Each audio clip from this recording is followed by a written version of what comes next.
Hi there. Okay, in this video we're going to be talking about the rising wedge and the falling wedge.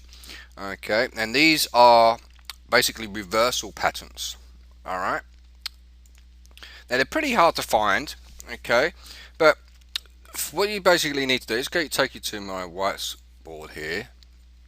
What you're supposed to do is basically look for, let's just talk about the falling wedge.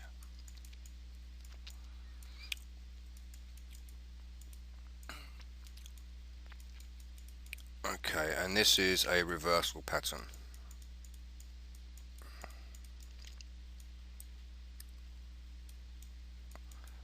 Okay, and basically you need to, the more points that you can find the better, but you would need to find at least around about 2 to 3 points, areas that you would mark off with your trend line. So there's one, and there's like two. It could be two, it could be three.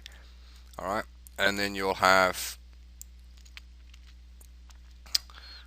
basically you'll have another like point here, maybe another point here. Then you get your trend line out and you'll draw them out like so.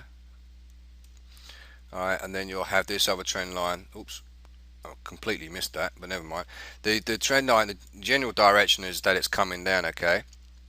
And then you'll see that the market is trading within that point. Then, although it's generally a reversal signal, it doesn't always work out as a reversal signal. Sometimes you will see it come down and break below. Alright, but it is for the most part supposed to be a reversal, and it's supposed to break out above. Alright, so keep your wits about you as you do that.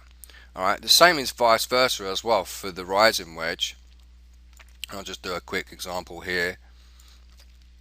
The rising wedge would be the same. Again, you need to find at least 2 to 3 points in the market where it's going up, and take the top part of the trend line, the bottom part of the trend line, join those up, and then you will start seeing how the market climbs. And generally this is supposed to reverse, okay, and come back down. Alright, this is the rising,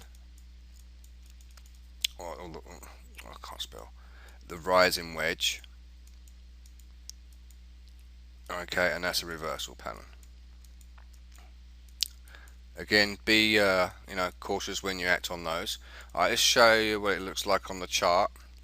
Alright, okay, so here is where I've drawn 1 point from here, and I've connected those 2 points up, and I've connected that little point up there, and I've connected that one up, and I've connected that one up. Alright, so this is a downwards wedge, DW, and you can see how the market basically broke and went up higher.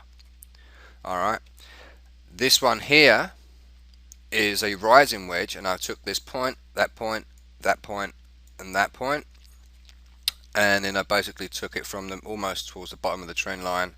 I mean, I could probably still keep going actually. These lines will probably line up quite well anyways, but I'll just put it there. It's perfectly fine there. Alright, and then you can see that how the market basically broke.